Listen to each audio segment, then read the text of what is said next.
not funny.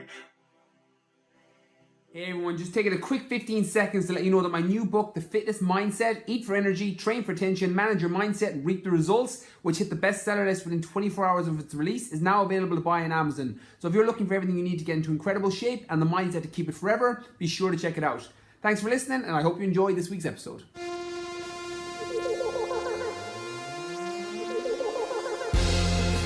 Welcome to Keane Fitness Podcast, where we talk everything fitness, nutrition and mindset with your host Keane. Hey everybody, welcome to another episode of the Keane Fitness Podcast. We talk everything fitness, nutrition and mindset to help you with your goals. Today I am joined by my competition winner, Trey's Gym and Jeans on Instagram. So Trey's won the competition giveaway for the book, so tagging my book on Instagram, and she's now up with me for the day. So we trained earlier, we hit legs, glutes, hamstrings. Her legs are killing her now. And now what we're going to do is just something a little bit different on the podcast is Trey's has questions that she's going to fire at me. So I don't know what these are in advance. I don't know if they're fitness ones, business ones, life ones, nutrition. They're probably a mixture of everything. So she's going to fire questions at me and basically interview me. And hopefully I'm going to be able to provide you guys listening with as much value as I can. So Trey's, thank you very much for coming up. No problem. Awesome. Right, go for it. What's the first one? Question one. What do you wish you knew when you started your business? Okay, so when I started my business first, the one thing that I wished I knew, and I was telling you this during a gym session today, there's probably two things. One was don't worry what other people are doing and focus on your own business and the people you're trying to help and serve. When I started my business first, now I was a little bit lucky because I was working as a teacher full time and I side hustled for 2 years working as a trainer in the evenings. So I was able to make a transition over where I had to focus on what I was doing because I was working 2 jobs. So I didn't really know what anybody else was doing. And that can be a good thing and a bad thing because you're not learning from others, but you're also not worrying about what they're doing. So it's a little bit of a catch-22. The number one advice I would offer when I moved back to Ireland first, and I moved back and this is only 3.5 years ago, I was on social welfare, living with my mum and dad, driving my sister's little Yaris that I didn't know would start every morning. And I was starting my business from scratch. I had no social media. I had no clientele. I literally came back and took my first 5 clients for free in Galway. I was working out of the Galway City Gym, which is like a top bodybuilding gym in the country, a really, really good gym. And I took my first 5 clients for free just so people would see me training people.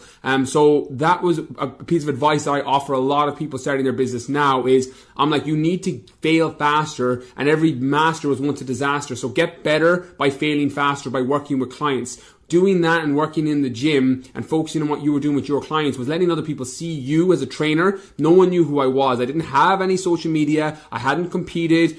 Nobody knew anything about me. I was just some young guy who moved back from London who was now a personal trainer. So I had to have people in the gym see that I was pretty good at what I did. So I started taking my clients for free. So people saw me in the gym every single day working with those people, and then their body composition started to change. One of the things that I did that other trainers weren't doing at the time was I took control of everything when I worked with those people. I literally was like, here's your nutritional plan, here's what we're doing on the days you're with me, and here's what you're doing on the days you're not with me. So I was literally like, leave your brain at the door, I'm covering your fitness, I'm covering your nutrition, and we're going to get you into amazing shape so that you can focus on the other things you're doing in your life. So I did that with my clients when I worked with them first. And as a result, they started to transform very, very quickly. And because they weren't worried about, well, I don't know what I'm going to eat, or I don't know what I'm going to do on the days I'm not with Brian. So I took control of that. And as they started to change and their body composition started to change, people took notice and started asking them about me. And I started to get paid clients as a result. So I used that. I used their before and afters and testimonies. I set up a Facebook page. I posted them on Facebook. And then I had people coming to me who were now becoming paid clients as a result of me taking people on. So that was one system and strategy that works very, very well. Tied in with the advice that don't worry what other people are doing. If I came back and copied what every other trainer was doing, I wouldn't have been able to build up my business. I built up my business from in a year's to having a 6-month waiting list where I had to bring on another trainer as a result of taking control of people's programs. And if I had listened and listened to what other trainers had been telling me at the time, they were like, no, you can't do that. And you can't be charging the same price as us if you're not doing that. And I got a lot of resistance. I was met with a lot of resistance for that, as you normally are when you come in and you provide a different service. And there was only 1 or 2 other trainers doing the same thing. So that allowed me to build my business up very, very quickly when I came back. I had very low overhead. I was living at home, I was driving my sister's car, and I was just trying to get my business off the ground. So the number one advice I would offer there is, don't worry and grade yourself on what other people are doing. Come back and focus on you. If you need to start taking free clients at the beginning, do that, because it's what's going to build up your brand. I had been working 2 years as a trainer beforehand, so I had worked out a lot of my kinks of not knowing how to time sessions, not knowing how to rest, do the rest periods and have the small talk in between, but not let it jeopardize the session. All those things that are a struggle for most first-time trainers. When you get over that and you actually learn how to structure good sessions with people, then it's a matter of making sure that people can see that you're good, and then the feedback, word of mouth. I built my entire waiting list on the back of word of mouth because my social media wasn't big at that time. So if you can do that, they always say that cream rises to the top, and it doesn't matter if you're good in your field in whatever area you're doing, personal training or otherwise. If you're good at what you do and you love what you do and you care about what you do and you factor getting your clients the results first above all else, you're going to succeed. The next thing is, very briefly, I'll speak on it, that we spoke about in the gym, about not putting everybody through your bar of training. For example, I remember when I started training people first, I thought everybody was like me and wanted to be pushed to their absolute limit to the point that they were getting sick. And I made the joke with you. I'm like, if I went to a personal trainer and they made me sick after my first workout, I was going to sign up for another 20 sessions because that's what I wanted. But not everybody thinks like that. There are certain people that will come to you who don't want to go to that place initially in the beginning. You know, as time goes on, you'll get to their 9 out of 10 or their 10 out of 10. But it's very important not to train everybody like you, not to do everybody the same sessions that work for you, because everyone has individual needs, everyone has individual preferences, and everyone has individual temperaments and personality types. So it's very important to understand people. That's why the psychology of training is so important, because you need to know who you can push, you need to know who you need to kind of have a hands off with, and you need to know who you can progressively build up to they work to their 9 out of 10 or their 10 out of 10. Some people will come in and they're looking for a chat with a little bit of a workout and then gradually build up their fitness and their confidence so that they're happy to come into the gym. Other people want to come in and don't want to leave until they're getting sick. So it's very important that you're able to distinguish. Like us today. We were in that point where we were like, all right, I'm ready to get sick now. So that, again, if you haven't checked out that workout, I'm going to post it on my Instagram as well. So go back and check that out. I'll be linking in Trace's page too. So that was probably the best bit of advice I can offer anyone that's starting off their business first, or starting a personal training business in particular, and they're kind of very hands-on things that you can apply directly now, whether you're a month into it, whether you're a week into it, or whether you're 2 years into it. They're things that you can apply straight away. Cool. Awesome. What's the next one? So, was there a time when you felt like you wanted to give up, and what did you do to move past it? I did. I won't say I did give up. People don't realize, and I've spoken about this and more so on Facebook Lives. So check it. Definitely check out those live pieces of content, because there's a lot of stuff on there that's organic that doesn't go elsewhere. It took me 3 attempts to get my business off the ground. I failed twice getting my business off the ground in London. The first time was just pure down to stupidity of me and having too many overheads and getting money. I talked about it in another podcast before, where my mum and dad gave me £5,000 and they were like, okay, here, go do your dream, go become a trainer. And I blew through that in 6 weeks. And I had to rustle through my couch for money for the bus, because I blew through it all. I went out and bought equipment, I rented a gym, all of these stupid things that weren't going to, but they were ego driven. They were down to, okay, I'm a trainer now. And I did all these silly, stupid decisions that made me bankrupt. I literally went through everything. And I spoke about it. One of the reasons that I'm so good with money now, and I'm very strong with trying not to spend money now, I try to invest my money, because I didn't do it at one stage and I went broke. And it's a very humbling experience to be going through your couch. This was only 4 years ago, probably even less. Going through your couch at 25 years of age because you don't have any money for the bus is a very, very humbling experience, and it makes you better with money. Like they say that your mess becomes your message, and the reason that I'm able to help people now, and the reason I'm able to offer that advice on don't get your overheads too high and don't make decisions out of ego and don't be stupid with your money, especially in the beginning. Make your side hustle so that you don't have to make decisions for money, because when you make decisions for money, you make bad decisions. So it's very, very important for people to learn from the mistakes of me and other people so that you don't have to make it. Like I have a quote in my book from Brandon Mull that says, the smart people learn from their mistakes, really smart people learn from the mistakes of others, because you can learn vicariously through the mistakes of other people. It's why I read so much now, because I'm trying to learn from people that are further ahead of me, and I'm basically taking their mistakes and learning from them. So that's what I'm doing with you. And that's what you're doing, exactly. And this is what we're doing with this podcast. So, and hopefully you guys listening are going to get so much value, because I know when Trey's asked these questions, that so many people are thinking them and want to ask them as well. So that's kind of the way we came up with this idea. And at that point, the first time was when I wanted to quit so bad, was when I was going through a couch for money, and you're a 25-year-old man and you don't have your life together, you don't have your shit together, you don't even have 2 coins that you can rub together, and I didn't have a friend network that I could go to. I was also embarrassed. So, and again, now I realize that all those things, like your shame, your guilt, your embarrassment, are all feelings that you choose to accept. But that's how I was. I wasn't as self-aware as I am now to understand that that's how I was feeling. And I was embarrassed to go to people and ask them for money. So I had to go back teaching. And it was only basically when one of my girls who's in the school with me asked me would I coach her for, I can't remember what she was going to. It was an event that she wanted to lose weight for. And I was like, oh, I don't really do that anymore. And she was like, will you train me? I'll give you whatever it was, £30 an hour if you train me. And I was like, okay. So we started training in the park. She got incredible results. And then it built my confidence back up to get it going again. So the second time that I failed wasn't so much, it was more of a strategic failure that I was like, okay, I'm not going to make this work in London. My overheads for living are too high. I'm going to move back home, go humble beginnings, and basically try and build it back up again. So this is my third attempt. So when people see 60, 70, 80,000 following or downloads on a podcast, 60, 70,000 followers on Facebook or Instagram, all of these things came from very, very humble beginnings of scaling it back and realizing that, you know what, you have to start back from scratch. And I spoke about in the book that you're better to have the ladder at the bottom of the ladder against the right wall than halfway up the ladder against the wrong wall. And that's what was kind of happening with me in London. I wasn't able to quit and do training full time as such because my cost of living was so high. So I had to move back and decide that, right, I don't care what people think. I don't care if they think I'm driving my sister's Yaris, I live with my mum and dad, or I'm on social welfare trying to get off that.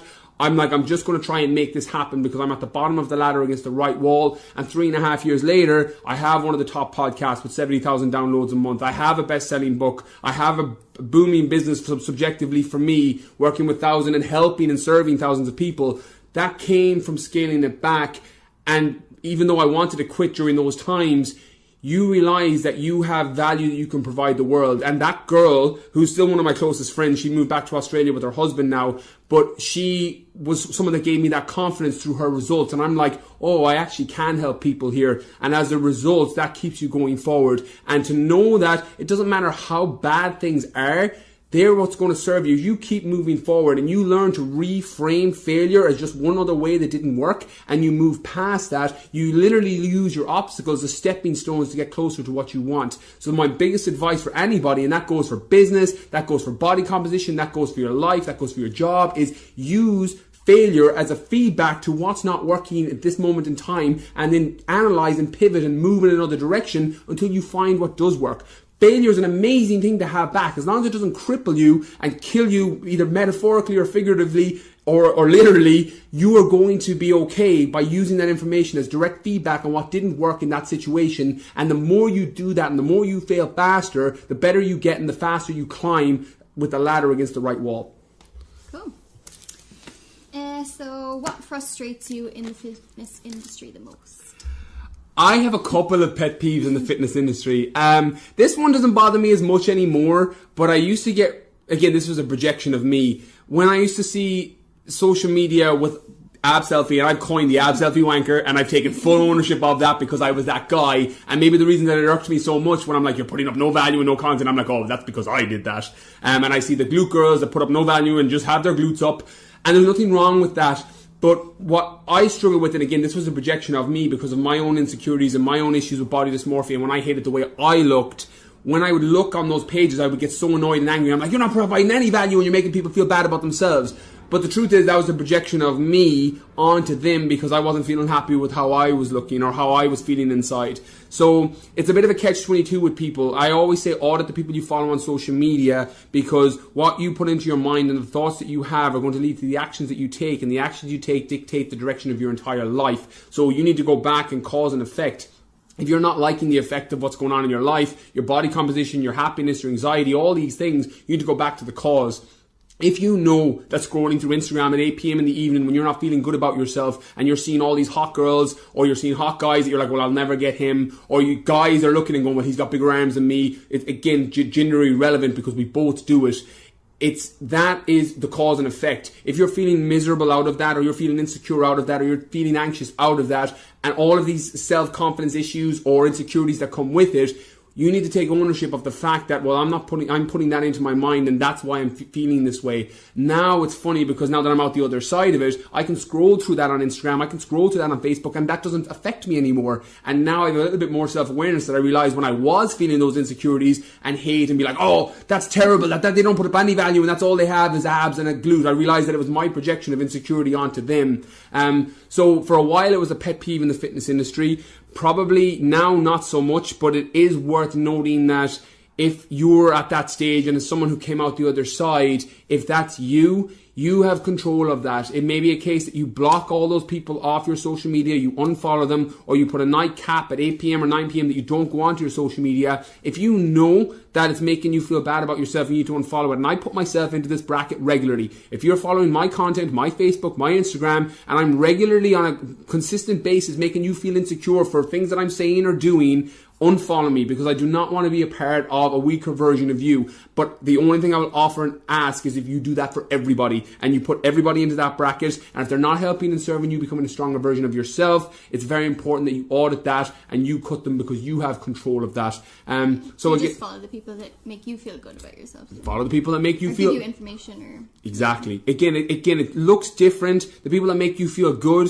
And because good is relative to the time at that moment in time, because you could look at one photo of an amazing girl in shape and be like, oh, I'm so motivated, I want to look like that. And that same photo could make you feel horrible about yourself 24 hours later because your time of the month is coming, or you feel bloated or sluggish. Or a guy, the same thing in an equivalent of just your own mindset. So it's very important to realize that. That's why I say consistent basis, because you could see the same photo, and depending on how you feel about yourself at that moment in time, have a completely different physiological and emotional response to that same photo. So it's very, very important that you catch that, and then just make sure that you're following the people that are helping you become a stronger version of you. If you find that I'm one of those people, double down on me. If you find I'm not, unfollow me. If you find that with somebody else, double down on them. Consume their information, watch their videos, consume their podcasts, read their blogs, get their books, do all the things that helps you become a stronger version of you. Because if you do that consistently, and we are what we repeatedly do, and you do that on a consistent basis, you're going to become a stronger version of yourself. Day after day, step by step. That's how you get ahead, not necessarily in fast spurts.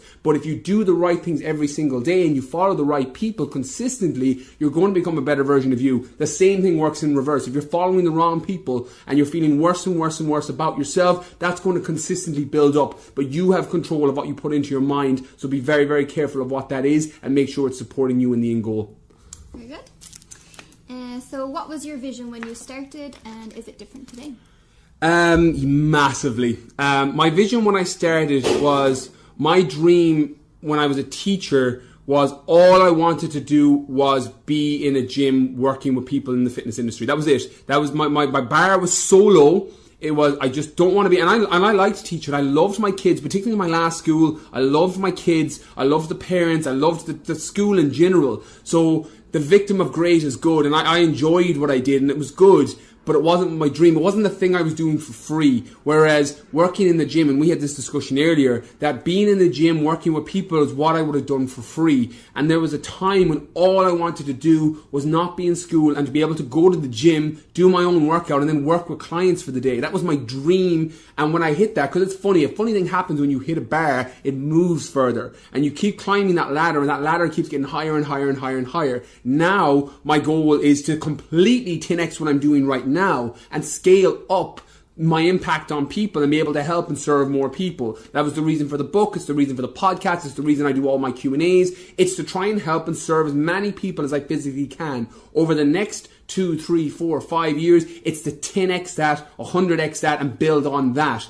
But that could change. If you ask me this in 18 months, the same question, I could completely change my answer, because that's the beauty of striving and hitting goals. When you hit one goal, you move to the next one. You set the next bar and you keep climbing that ring. That's why it's so important to have your ladder against the right wall, because when it's against the right wall, it's infinite when you're climbing and you're happy and you're loving the process. That's the only difference between teaching and personal training and fitness for me and being in that industry. When I was teaching, I was loving the end result. I loved when the holidays would come and I get my paycheck or my monthly check, that's not loving the process. Even though I loved my kids and I loved what I did, what I do now is the process. The fact that I earn a very good living and I do what I do, I'm very fortunate for that, but it's the process. It's getting to make Snapchats, getting to do podcasts, getting to do videos, getting to meet up with people like you who have very, very similar interests. All of these things are the process that you love. And if you can't love the in destination, if you can't love the journey, how are you going to love the in destination? And it's so important that's why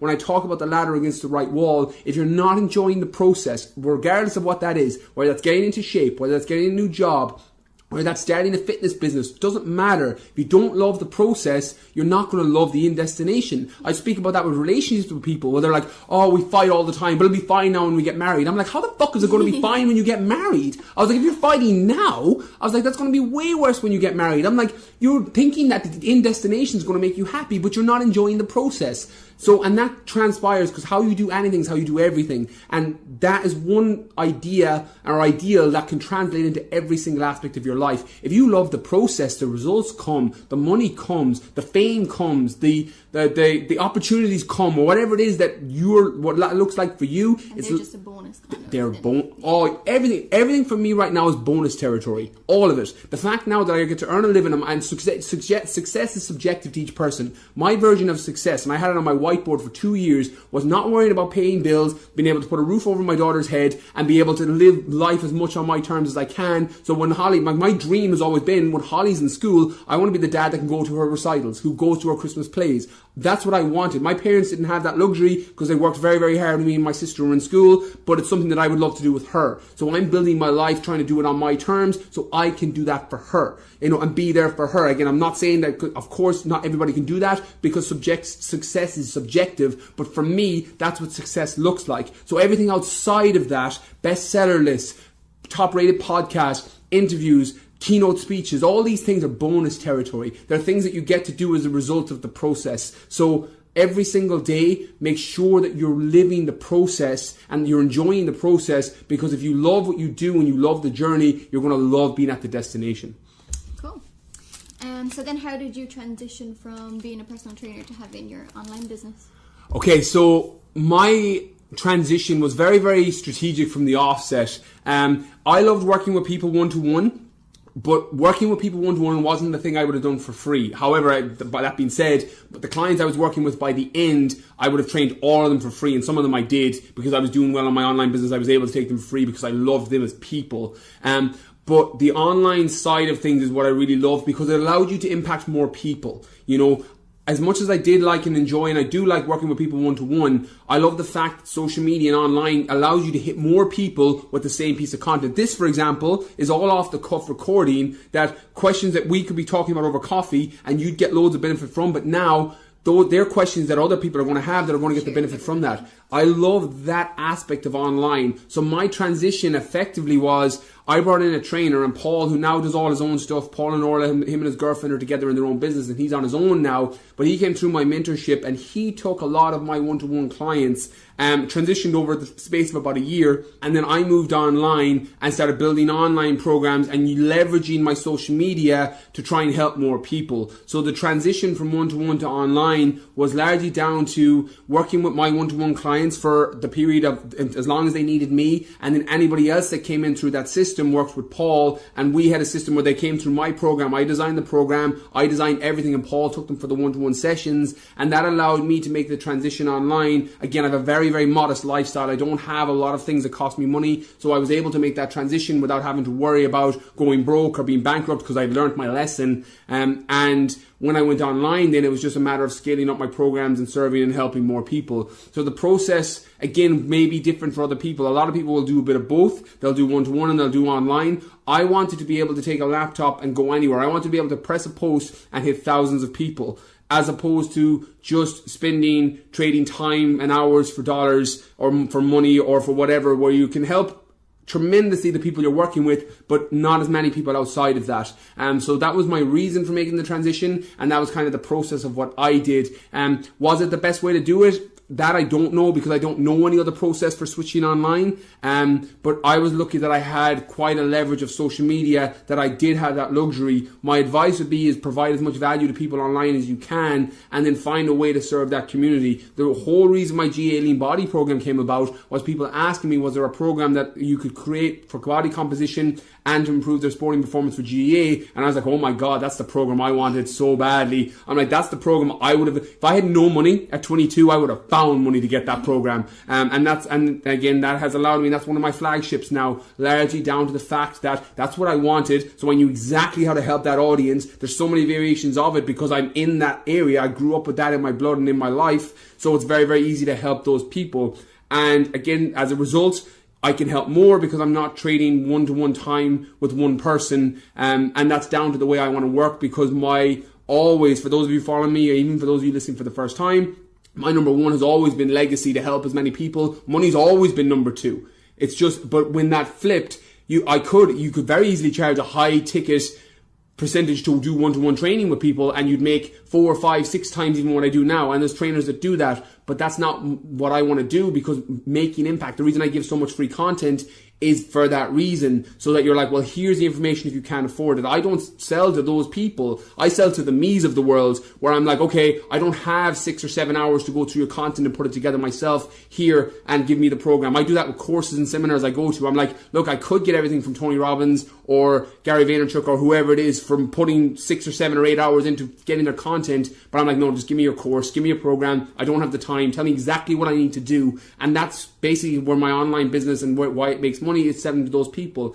But I also want to serve, because I remember what it was like to have no money. So that's why I provide everything. My workouts are out there. I put out nutritional videos, podcasts, Q&As to help people directly. It's all down to trying to help people. So it's a case of knowing what way you want to work, and then does one-to-one drive you? Do you prefer working and getting very, very intimate with one person and working with them, or do you want to serve people on a wider scale? And that is what online allows you to do, and social media allows you to do. So it's very much just a case of finding what way you want to work. What is it that's number one for you? You may be someone that money is number one, and there's nothing wrong with that. As long as you're okay with it and you're very clear to people who follow you that that's your number one, there's absolutely nothing wrong with that. It's just not mine. It's my number two. And it's a distant number two, because my number one has always been to help and serve more people. So there's nothing wrong with what order it is for you or what way you want to work. Do you want to work with one-to-one? Do you want to work online? It's just finding what's true for you, and then finding systems that you can put in place to fill that end goal, and then being very, very clear with the people you work with or the people that follow you that, look, I'm here to make money and there's nothing wrong with that. But that you make sure that you are very open and transparent with people. If your money may be absolutely bottom for you, and again, you make peace with that, and you make sure you're transparent with people so that you're able to help them in whatever aspect that is, whether that's one-to-one or online. So again, gone off on a tangent on that one, but hopefully that provides more value for anyone that's making that transition from one-to-one to online. Just get very, very clear on how you want to work and what you want to do. And do you normally feel like the same gratitude by putting out like free content and people using it, maybe not ever contacting you saying, I used it, it was good? No, I have zero.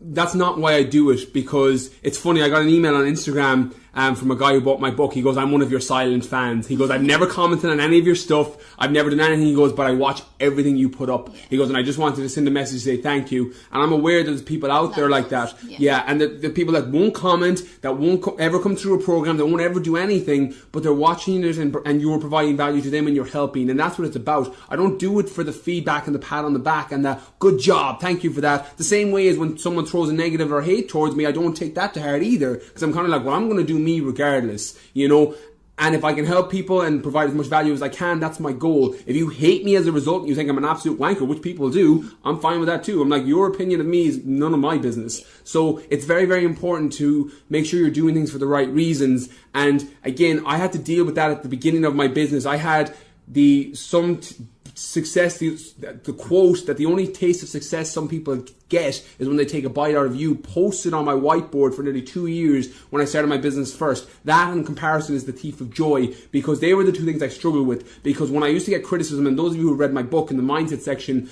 that criticism used to rock me to my core in the beginning. And it used to sit with me, and it used to affect my sleep and all these other things. And in the comparison aspect of constantly comparing myself to what other people were doing, what other people looked like, made me miserable as well. And I got into that in my book, and I've talked about in other podcast episodes, that they were the two things that I had posted, and I have had to tattoo them onto my brain. Luckily, I'm out the other side of both now, because you can put strategies in place so you're not comparing yourself to others, and you're constantly moving forward with what you're doing, and as a result you feel better about yourself because you do that. And the same with, you realize that when other people take a swipe at you and have a negative comment at you, it's largely a projection of what's going on with them onto you. And I've done that. Like, I was that person when I'd look at someone's Instagram and go, oh, he's a fucking dickhead. And I'm like, oh, and now I catch it. Because back then, I didn't realize that I was projecting my insecurities and the things that I felt bad about myself onto this person. I just wasn't verbal about it. I didn't comment on anybody's post. I'm like, but it was within me and I was thinking it.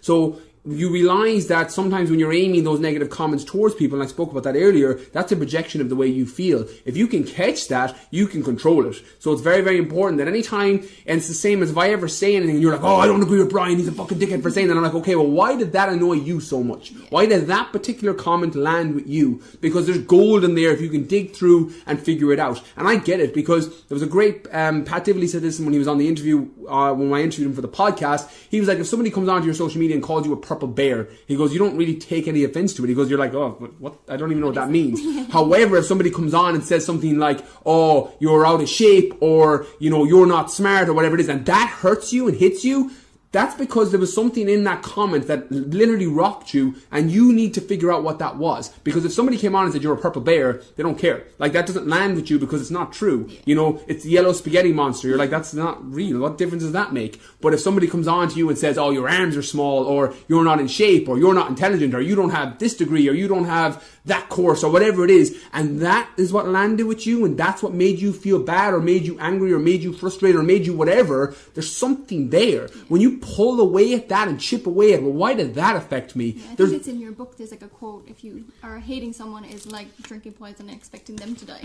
I love it. The Buddha quote, yeah. It's it's so true, and that's what it is, because hate is just a projection. When you're aiming your hate onto somebody else, that's a projection of what's going on within you. And I love that quote, that when you drinking, being hateful towards somebody is like drinking poison and expecting the other person to die. And if you tattoo that onto your brain, it makes life a lot easier in terms of the negative kind of effects that you'll have towards people. And it's very, very important to catch that. Okay, so I'm going to break this episode up into 2 parts, so be sure to check out the next episode for the other questions that Trace has, just because we've got some goals here, hopefully that's going to help you guys. So we're going to move this on into a 2-part episode. So for more information on me, you can head over to my website, www.briankeanefitness.com, my Facebook, YouTube, Instagram, all Brian Keane Fitness, my Snapchat, BrianK019, and to check out Trace. Trace, where's the best place for people to find out about you? Instagram, you can find me at Gym and Jeans. Best place to find me. Awesome. So go check out Trace's platform as well, and stay tuned for part 2.